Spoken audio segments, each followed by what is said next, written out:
Hey everyone, I just recorded another episode with Stephen Reyes of Reyes and Son Construction. Stephen's both a friend and also happens to be my framer. And well, I say framer, but in reality, he does way more than just that for us at this point. I would say all rough carpentry, but anytime there is a void, I guess, in like scopes of work, quality, or anything like that, within reason, he's the guy that I rely on. And he's essentially, most importantly, just an awesome guy, really great dude. And it's been over a year that he's been like a really big part of the team. But I see Steven as somebody that we want to have around for a very, very long time. And I connect with him both as a friend and a business colleague. So I was actually excited to have him on for several reasons. First of all, what he represents to Fernhill as a whole. Second off, I think having somebody from the rough carpentry perspective of things is in alignment with where I want this podcast to be going. Rough carpentry is probably one of the fields hit the most by the labor shortage, I'd have to imagine. It's not something that's able to tell stories, I think, in the same way that trim carpentry, finish carpentry, furniture making, electricians, plumbers might be able to, but yet it is such a fundamental part of all of this. Stephen and I have talked about how the industry is changing, how it's hard to get good help, loyalty, things like that, and we touch on all of those things in this podcast. Good episode, great dude.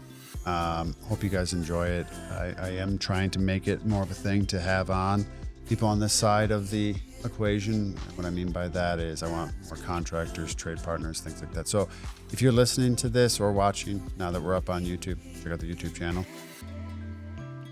And somebody comes to mind, whether it's a vendor, trade partner, a builder that you think, number one, aligns with what this podcast represents and maybe has something to say, an opinion, a perspective, please just have them reach out via socials, email, whatever's easiest for them. No guarantees on anything, but I do want to make sure that we're continuing to build the community. Thanks again, Stephen. I appreciate it. He actually came down from framing up on the ridge above my office here to come and do this kind of on short notice, just because I happen to have all the cameras and stuff set up. So I appreciate him doing that, and enjoy. Stephen Reyes, Reyes and Sons Construction.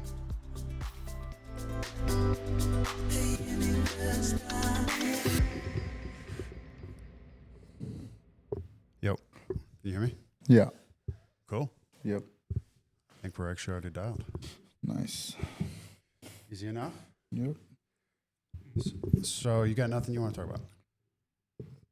No, I don't know. I think you can take charge. Okay. Mr. Stephen Reyes, Reyes and Son Construction. First question: how is it working for Fernhill? It's I guess it's for me. I guess coming on new, it's a challenge, just learning new systems and everything. But it's challenging in a great way. I would say I'm learning a whole lot. Yeah, man, just trying to build cool stuff with cool people. So I think I take it all in that and learning your ways, because obviously you're been in the industry and everything. So I kind of have that respect, and yeah, man, it's been good. Well, I should say this. Reyes and Sons, framing's your main thing, but you Yes. also do other stuff, right? Yeah, we do decks and siding and stuff. So Yeah. But most of the stuff you've been doing with me is in the rough carpentry, it's called cost code area, framing, siding, things like that, decking. Um, I We'll get into like your story and all that stuff because I think it's cool and it's also appropriate. But I am kind of wanting you to pull back the curtain and selfishly, I want to know what it's like working for us, because you work a lot directly with Michael, who's obviously part of the team and stuff like that. And you've told us kind of at different points that it's different than what you're used to. I think it might be fun with the mic on, like, give it to me straight as always, right? Yeah. Uh, I want to know how, the good things, the bad things, like what's been the curve of all of it. Because, you and I have said, at certain points in time, I got a mic in front of me and I'm screaming this or that at the top of a metaphorical mountain. But, you're part of the team, part of the Fernhill family in my mind. And so I want to hear that from you. Um, yeah, so it's been, like I told you in the beginning, it's been different and meaning in the way of you're a lot more hands-on. So, and I think it's appropriate because you're trying to build your, your brand. So I think that's a lot different. And not not going back or not shaming my other clients, but Oh, yeah, yeah, no. I think the branding you have more of like a fixed on what you want. So I think you're more into it more. So um I would say you're a lot more hands on. So everything is intentional on your part. So and I think my guys also that were on site for the first project that we met and that we did for you guys. I think my guys weren't used to that. So you Yeah. guys coming on site like the first week or during the first week and making sure that everything's going the way it's supposed to, um, it was kind of a change for them, and um, so Well, then, again, here, let me ask you this then, because that right there is something I think you've watched me be overly careful about because I don't want to intimidate people or anything like that because that's definitely not what it is. It's very, it's not that hard to execute for us, but I understand that it could also be a little bit different. So I don't want to, make it a bigger thing than it needs to be, but being like, hey, just so you know, we do it this way, we're not that way, we do it this way.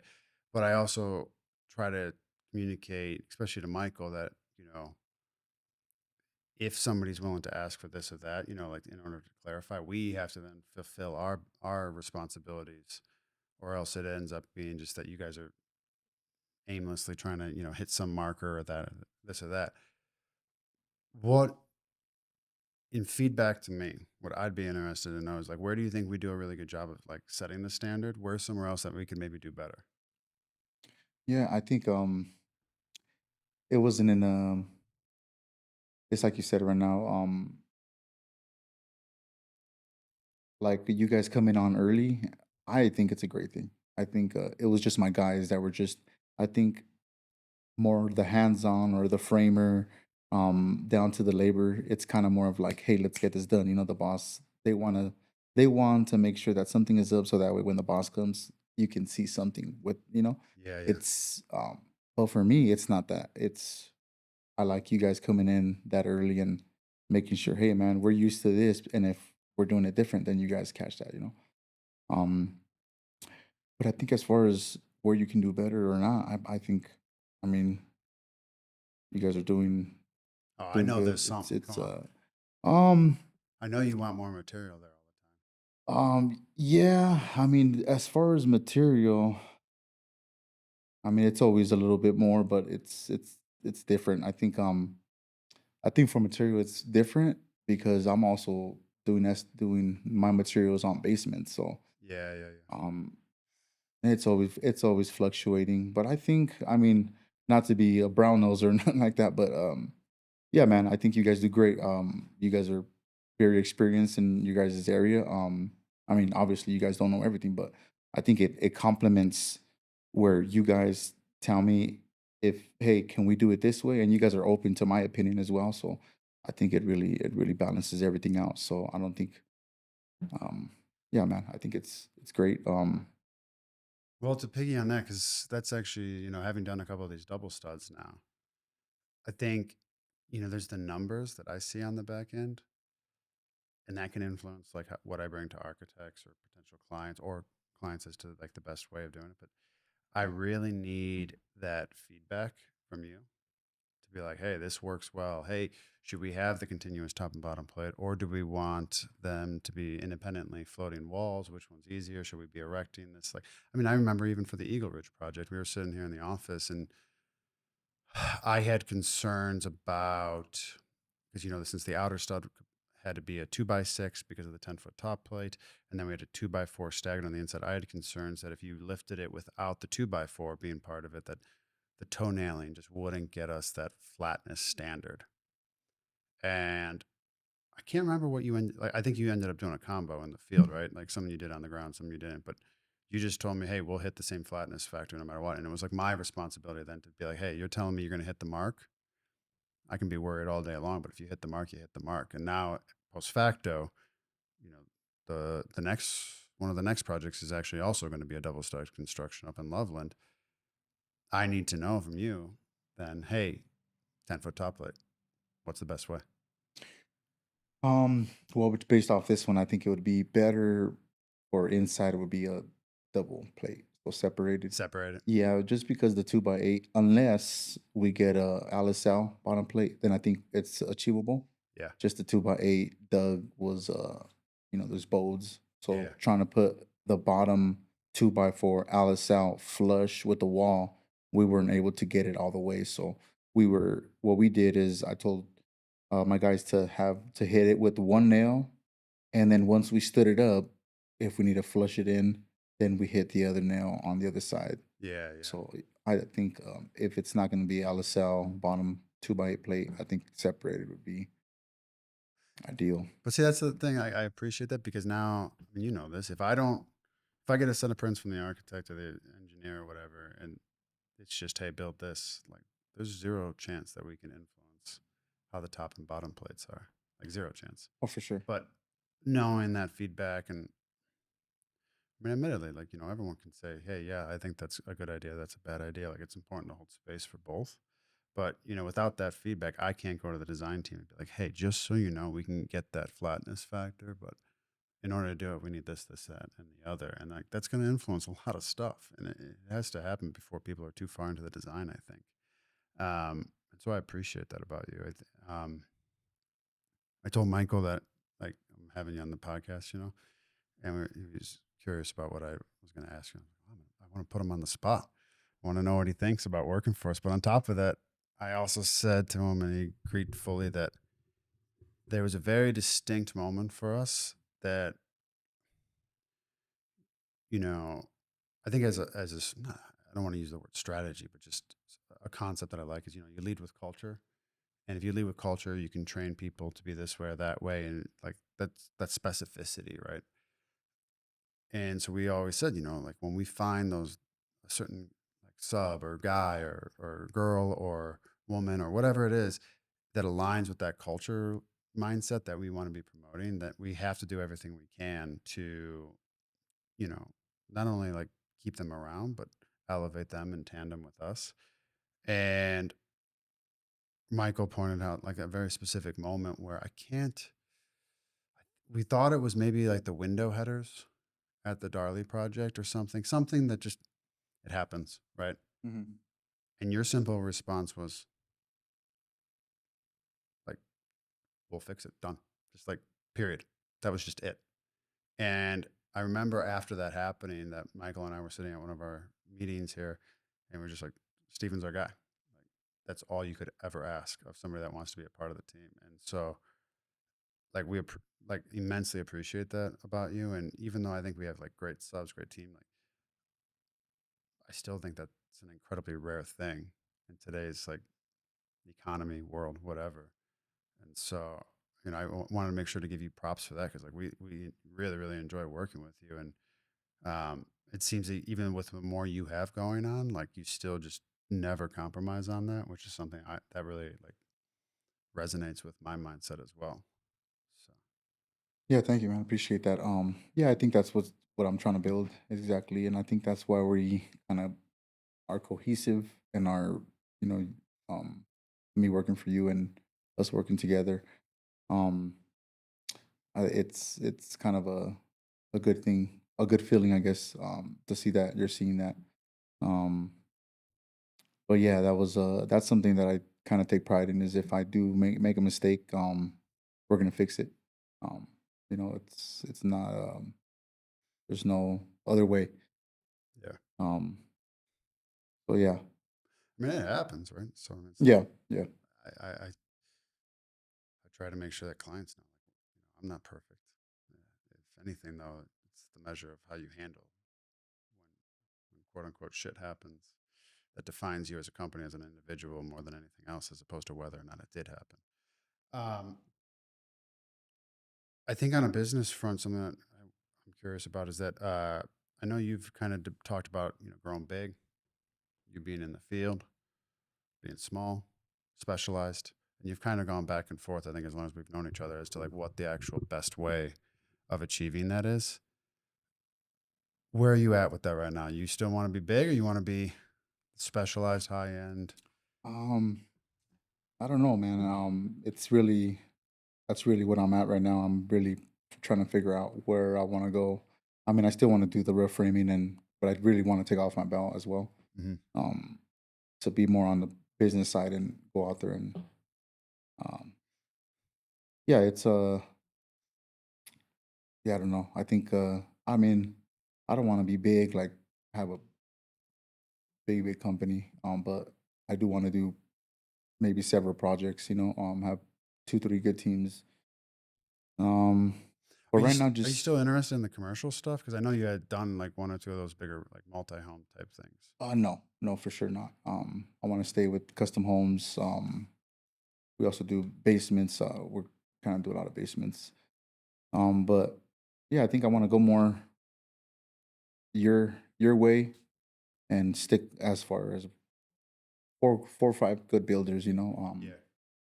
I don't know how big a company would be or how much work I can be that is going to be coming in. But as far as big, I mean 2, 3 crews would be nice. I have one right now, so Yeah. and then I'm the second crew, so Right. it's kind of difficult, man. What about, because to me, like as a rough carpenter, you represent maybe the epitome of the labor shortage. And, you and I have talked about how hard it is to find good guys. I think, you know, uh, that might be one type of problem for somebody in plumbing, another type of problem for somebody in the electrical field. I think or even the finished carpentry field. I think the rough carpentry field might be the one that's hit the hardest. How have you experienced that? I know you and I have had like conversations about it, just how much it's changed over like recent years. Trying to find people that are qualified and stick around with like some sense of, I don't want to say like, loyalty necessarily, but just pride in what they're doing to the point where you can start to invest in them so that they invest in turn back towards you. Um, what are you seeing right now with that? Yeah, I think it's a little bit of everything. But I am having trouble finding good help. I think I don't necessarily know where it's coming from. I've barely been in construction for about 6 years, maybe a little bit more, doing other besides framing, doing roofing and landscaping, hardscaping and stuff. But I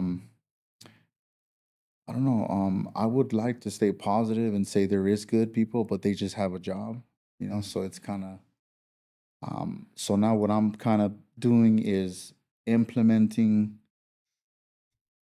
like you said, implementing more of my culture and investing more in the guys that are staying and working hard. I'm trying to implement bonuses per job, for like my foremans and stuff, and even down to the labor. But the laborers are always the first to go. They're always just jumping from job to job. You But think I that's a think money thing, or is it a for more sure. consistency? Um, so there's another, I think, stereotype I would say because I think the framers, like you said, it's kind of like the. I wouldn't say this is something that I heard somewhere where um they said it like this. They said, "Remember, you're a small company, so people are not going to be trying to go for the small company. The good guys are not looking to go work for a small company. They're looking to go work for a bigger company. Hmm. So you're going to get the bottom of the barrel kind of. So it's kind of just filtering through that and finding a guy that he's going to be like, oh man, this guy takes care of me, so I'll take care of him. Um, but yeah, I am having kind of a little problem right now. I wouldn't say problem. It's just No. 5 years. My business is barely 6 years old, so I think like I said, I'm implementing that culture into my business where people are gonna hear, "Hey, man, you hear what Steven's doing?" Or, "Hey, man, Ubaldo's working with this guy that, he takes care of him, and, he's always, you don't have to go looking for your check, or you're not Yeah. doing some crazy stuff, I mean, saying it's a problem, I mean, it would be inaccurate to say that it's a problem that I think just you are experiencing. I would be surprised if there's any other rough carpentry guys out there that aren't to some extent experiencing that as a challenge on within their business. If anything, it's just something that we knew was coming. Labor shortages, the demand is not. While demand might be down a little bit here in the Front Range, it's still very high, especially comparatively speaking to the rest of the country. Um, I kind of just want to say, I think sometimes people think that the bigger companies represent stability, maybe benefits, things like that, and that is true. That is true, but it doesn't mean that a small business can't be that either. And you know, I I remember back when I was in my early 20s, when I was still in Ohio, that I had a lot of guys, laborers, working for me, and there was another company that actually got a little bit upset with me. Some of those guys actually came over and actually asked one of my foremen for a job. Of course, like he was actually employed with making sure that we always had the labor force. Thing was, we simply just paid more, and for whatever reason, I paid more. Um, but on top of it, we just tried to treat people with respect. And even if we didn't have a Friday with a full workload, I made sure that there was work for guys to be doing. To like, a lot of times that meant was losing money. But when the guy kind of confronted me about all this, I was like, hey, you treat your guys like shit and you don't pay them well. That sounds like your problem, not mine.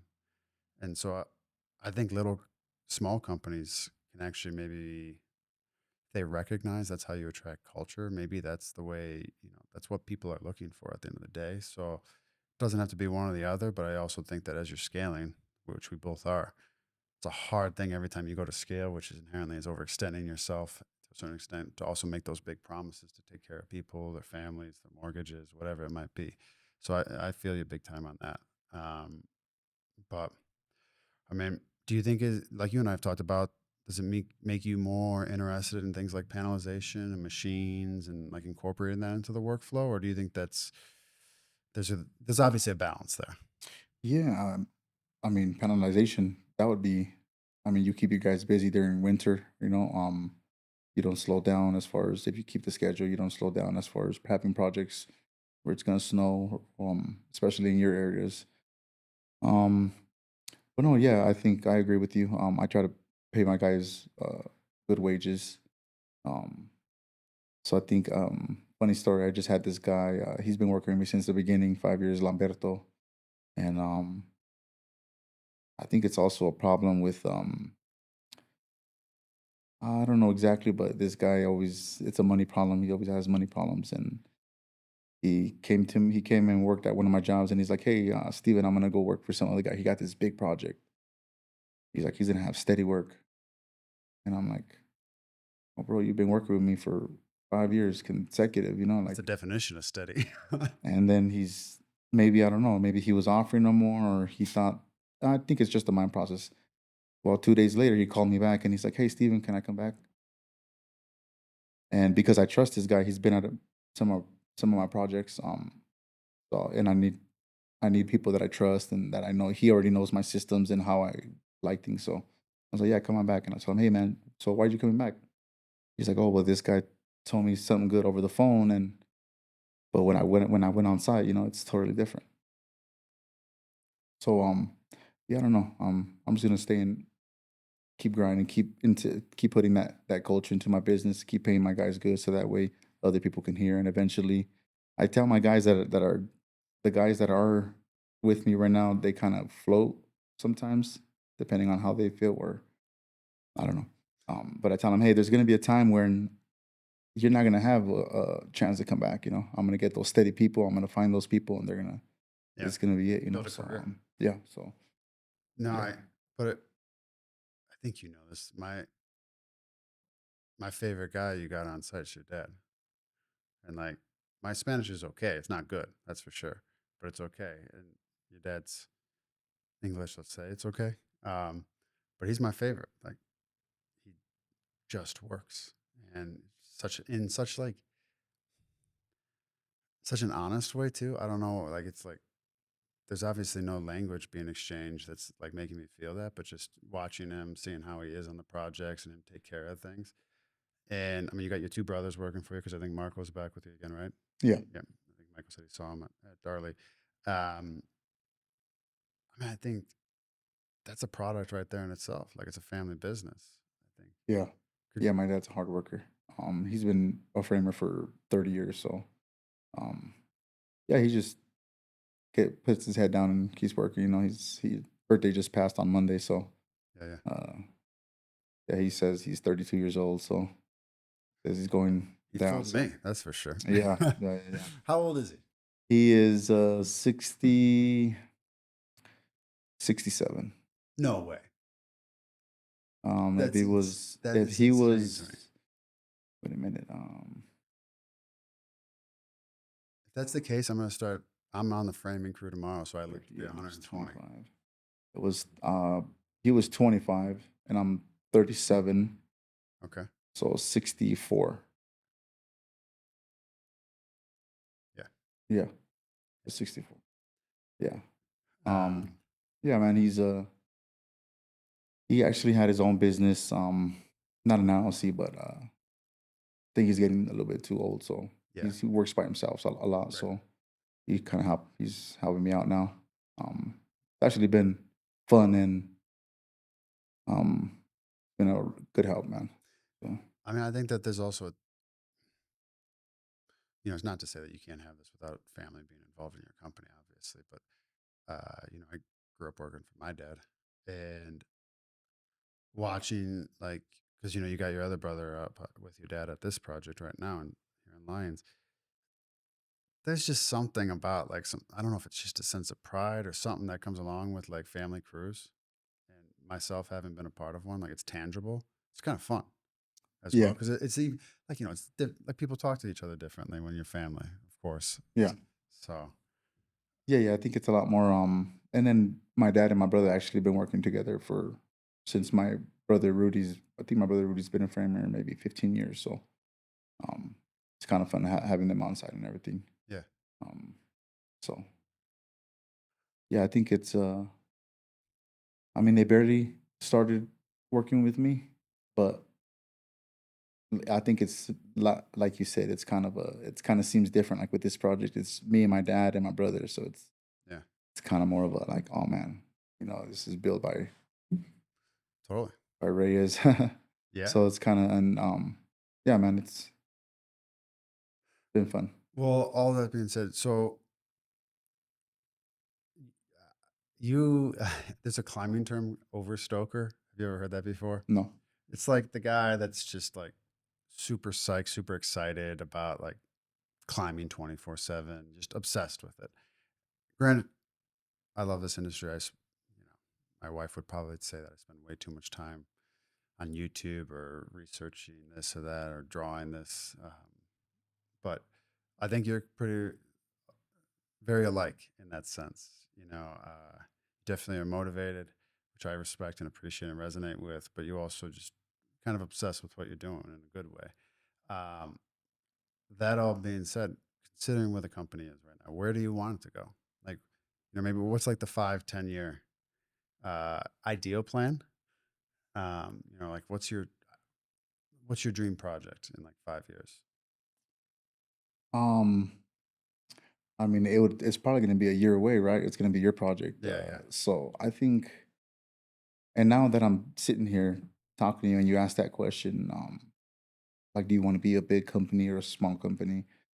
I just want to, like I said, I want to have 3, 4 good builders and be able to make everybody happy, yeah, and I think that's possible because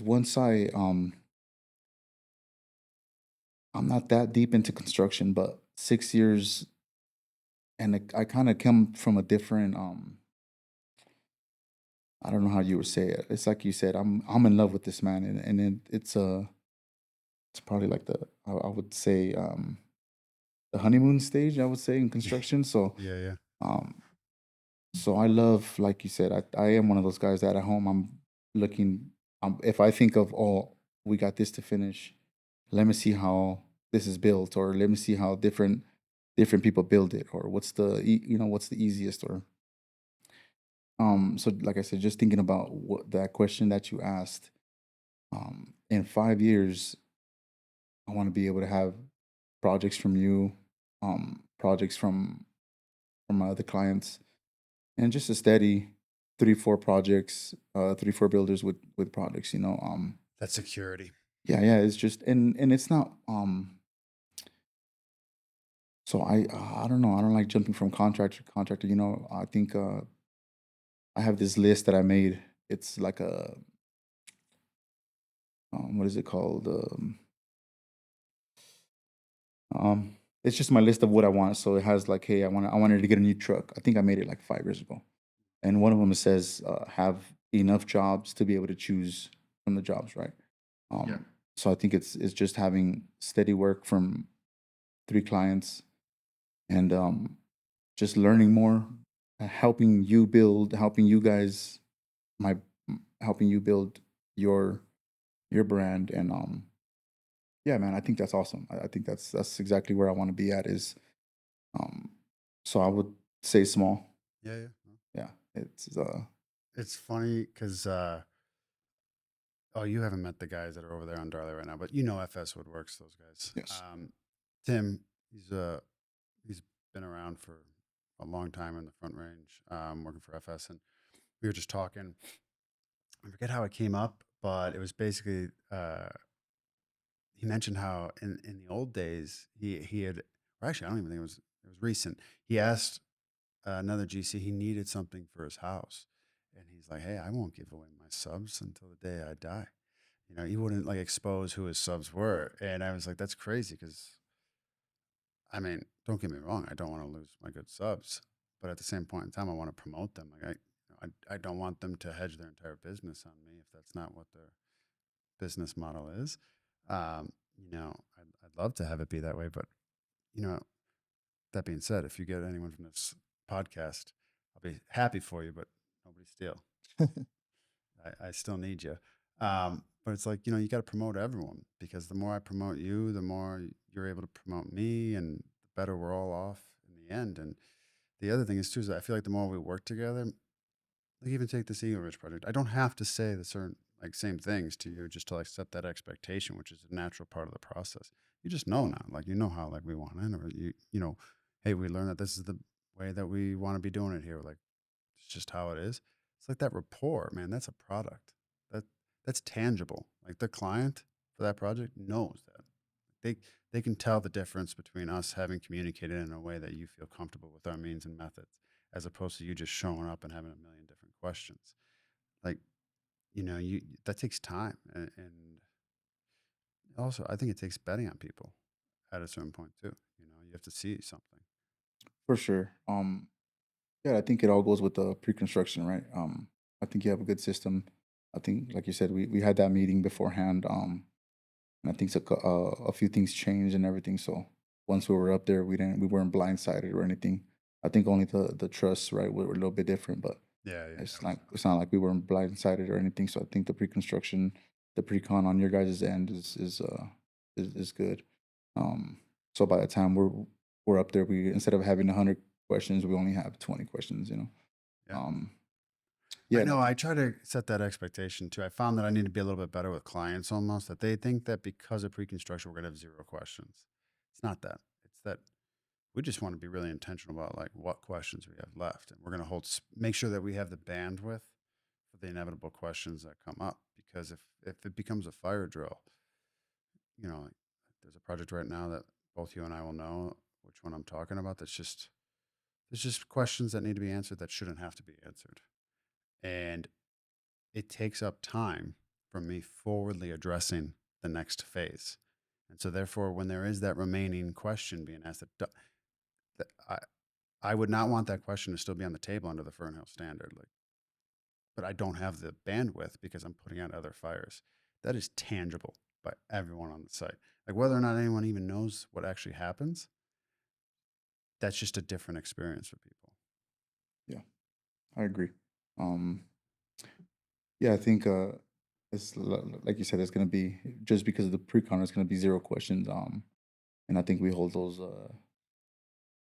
I think it was a 2x6. So going up there, I think the 2x6 was a big thing, right? Us knowing which one it is, and and then coming up at the end, hey, it's gonna be a 2x8 with. Oh yeah, So I yeah. think yeah. So Oh, you mean for the front wall with the big windows and stuff yeah, like yeah, that? yeah, yeah, Yeah, yeah. yeah. Well, I mean, that's another thing though. Is I mean, we're still onboarding you with it, but Procore is not the most residentially friendly software out there.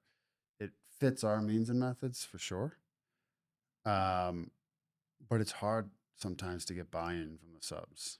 Like you could imagine, like if it's your first time working with us, like you know, why would you learn how to use Procore and like this complicated like way of doing all of it? But you're starting to use it now. Yeah. I think you kind of like it, especially for like the observations and this checklists and stuff like that. Like, I think it's enjoyable. I mean, tell me about what your experience is with it, because I genuinely do want to know, because it allows me also to cater things on the back end, right? Yeah, yeah. No, I think everything is good. I think you just gave me the option to do RFIs, so I think that's a Yeah, big. That was a good one for me. I think you like it as well, right? We can take a picture of something and ask a question. So yeah, I've been liking it so far. It's easy. The mobile one is really easy, and then if you want to go more in depth, you go on the laptop and everything. yeah. Um, Have you been doing the photos? yeah, I took a couple photos. Yeah, If you want me to take more, I don't know how. If you want me to take like daily photos or everything. yeah, yeah. No, I mean, we'll take. I mean, I think the Darley project right now has like it's over 5,000 photos in it, and it's wild how randomly you just need to refer back to something at one point Yeah, in time. And it's just added information. So, yeah. I mean, what's it Oh matter? yeah, it's so I've Yeah. taken a couple of pictures, so it's really good. Well, the other good thing about it too that this one is a little bit of an anomaly because Michael's tied up at other projects and this one's so close to the office that I'm kind of handling it, which is not normal, but it just happens to make sense right now. But you could imagine, say, there's a site super involved. I need a way of filtering his communication with you in a very concise way back into like where we could then sit down at a meeting. And I can see how many RFIs does Steven have out? Like, where is that report? How many observations are in Steven's court right now? And is that from him? Is that us driving the quality control down to him or just pre punch items? Is this in scope, out of scope? It's that without that level of documentation, I'm just relying on that site super to come back to us and just give me a list, right? yep, Like zero chance I can have like a really, especially as we scale, like no way could I uh be really organized with all that across like 3 4 multi-million dollar crazy custom one-off projects. That's not a realistic expectation. So like that's the logic behind a lot of that stuff. yeah, yeah. I think it's really helpful. Um, the question goes directly to you. You know, I can pick project manager or whoever I need and Yeah, yeah, ask that question directly. Like you said, right now you're managing it, so I'm asking the questions to you. So yeah, I think it's really handy, man. It's really helpful. So yeah. um is there anything else on your mind about like the industry, about like your company and stuff? I mean, no, man, just trying to build more, get more out there. you've tried this, so like I gotta ask, like, because you see all the cameras and all this stuff, and we were talking a little bit about before with like my strategy and stuff. And you see me walking around as an unqualified camera guy trying to film stuff. You want to kind of start to build, I think, a little bit of a brand and presence for yourself. What? It's hard. I hate being on camera. Oh, I hate it. Well, it's not that I hate it. I'm not I don't think I'm. Yeah, it's kind of uncomfortable, I would say. I Yeah, would rather put a belt on and let's build a house, man. But yeah, I think you told me and someone else had told me like, hey man, you need to put your face on it. You need to do yeah. more one-on-ones, and that's why I'm doing more of the hey, my name. Um, so and then just watching you do it and you being out there, I think it, and then yeah, so it's different. But I in mean, order to be out there, man, and I think the clients and the clients and the homeowners, and they want to see the face of who it is, who's coming into my house, who's building my house, right? So Yeah, I mean, especially for you, like right before we started recording, we were talking about like B2B, B2C, and like my marketing chain is inherently a little bit different than yours. You're marketing to people within the industry. So the language that you have to speak is a little bit different than would be mine when I'm selling a luxury product to a consumer directly. And I think I've told you this, but you know, it's why I don't do that many stories, frankly, because I don't like being on camera at all. Uh, the amount of takes it's been just to be like, wow, like this is still horrible, but I guess I'll put it out there. It's insane. Like terabytes and terabytes of footage and countless videos. And I feel bad for some of the people that like have been willing to, do some of those videos with me. But then I look at myself and I'm like, that guy is a rambling idiot. Like you're way better. Like, I just don't think it's emblematic of who I actually am. But I have learned this that everyone starts somewhere. I think I'm still starting out. And I think it's actually been really healthy for me to recognize and hold space for the humility that it takes to put yourself out there at times. Because like even just like having an opinion on something, I could think, oh well, that maybe is that a little risky for the business to think that or this about the industry. What if somebody disagrees with it? And then I come back to it and I'm like, well, this is who I am, man. I'm going to be who I am no matter what. And I believe wholeheartedly that who I am is going to resonate with somebody. Uh, and they'll want to hire me as a result. So every time I don't put something up now, maybe that's being disingenuous.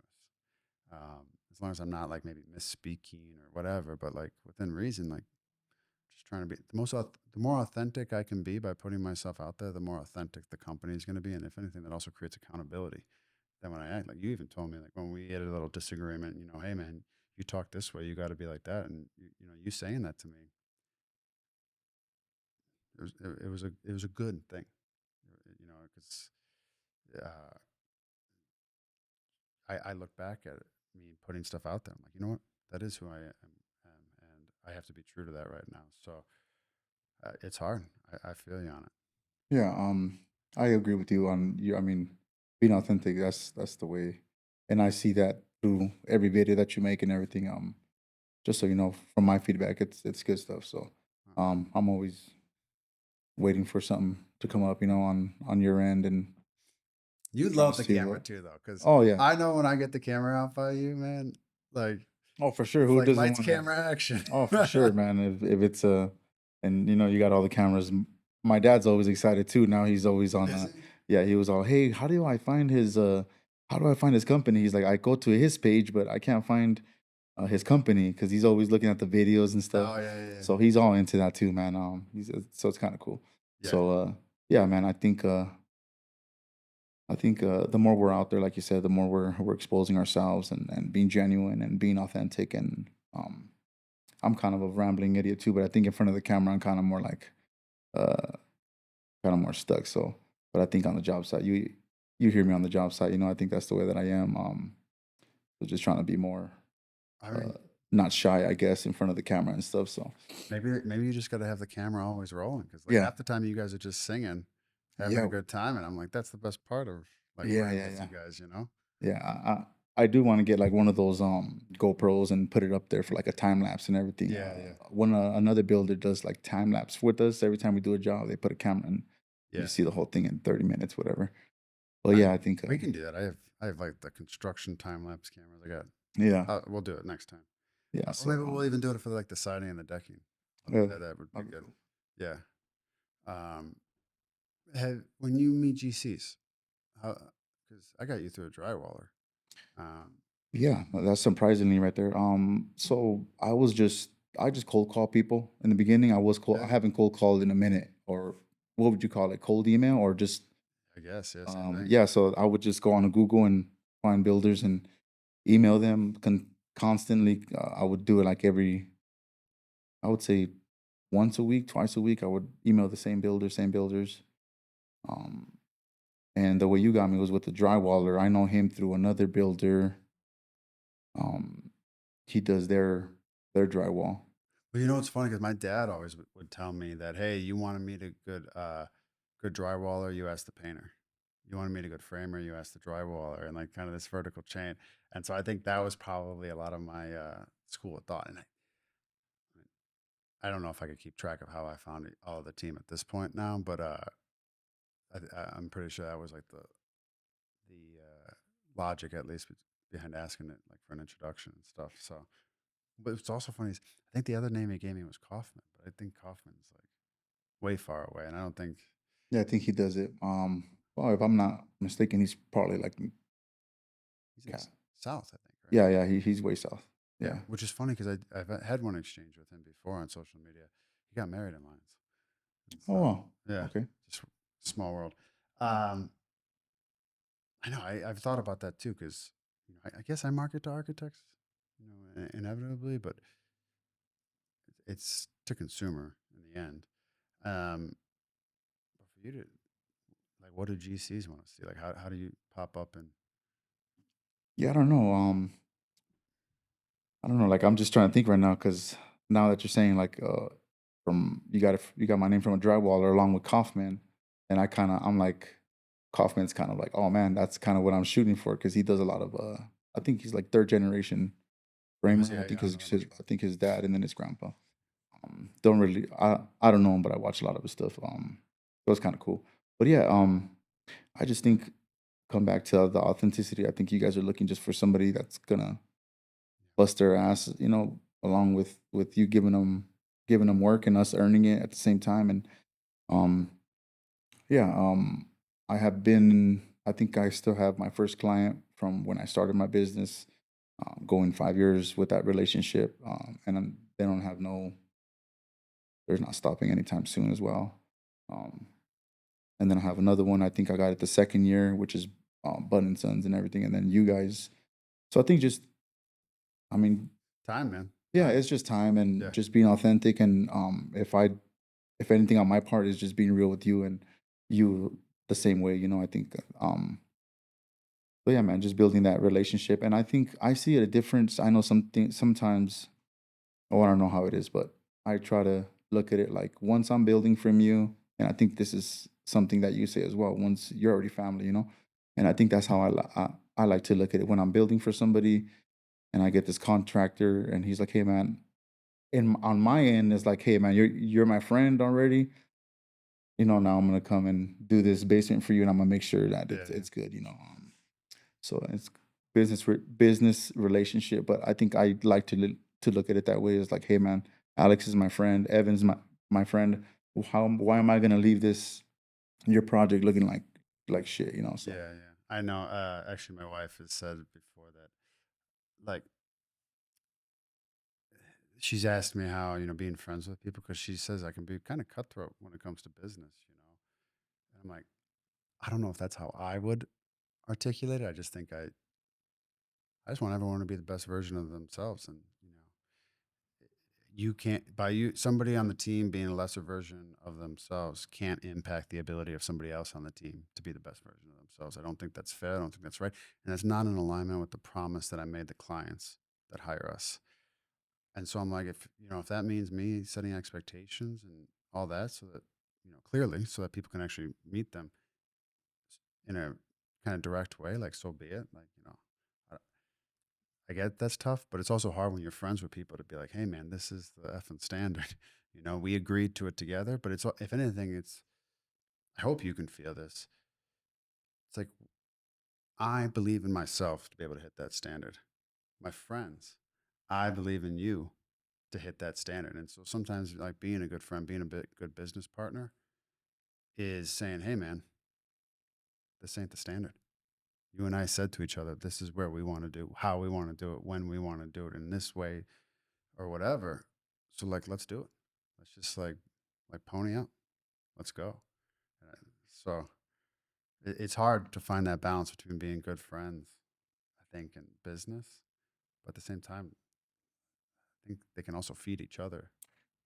I agree. I agree. I think it comes down to how you are as a person as well, right? Because I think once somebody's a friend, like friends. It's not just based off of something else. But if you guys are friends, I think if you tell me something, hey man, Steven, this is not the way that we said we were gonna do it. I'm not gonna be like, what Yeah, I no know. man, I'm gonna be like, hey, you're right. Let me fix this, Yeah, So I think it's a good it's feeding each other, man. It's iron sharpens iron. for sure. I think it's a good thing. And I'll say this too, like to advocate, because it's somewhere that I've tried to hold myself accountable on, is that, if I go to you and say, hey man, like let's get this to the standard, there's another side of that equation, because you're then going to respond, yep, you're right, let's do it. No additional cost or whatever it is. Like that's how it's always been.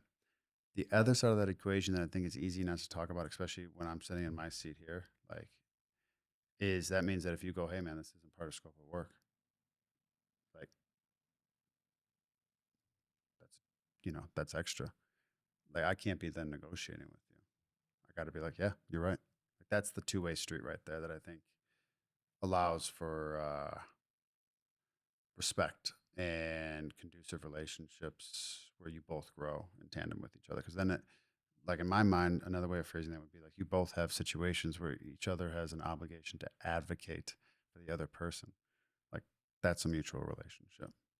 It's not For just sure. one way. So I agree with that. cool, man. I appreciate you doing this. I'm sure anyone that follows the socials will see you around on the Instagram and all that, and the YouTube channel. Uh, Tell the people where to find you. What's the best way to reach you? Socials, things like that. Social is I only have an Instagram, so it's Reyes Construct. Phone number uh, for anybody who wants to work with us 970-702-0577. Yeah, those are just the two areas that you can contact me. I'm sure you'll hopefully you blow up after this, man. Yeah, Insta- hopefully. you'll All be right. podcast famous. Yeah, thanks for having me, man. Appreciate this. Yeah, for sure. All right, dude. All right.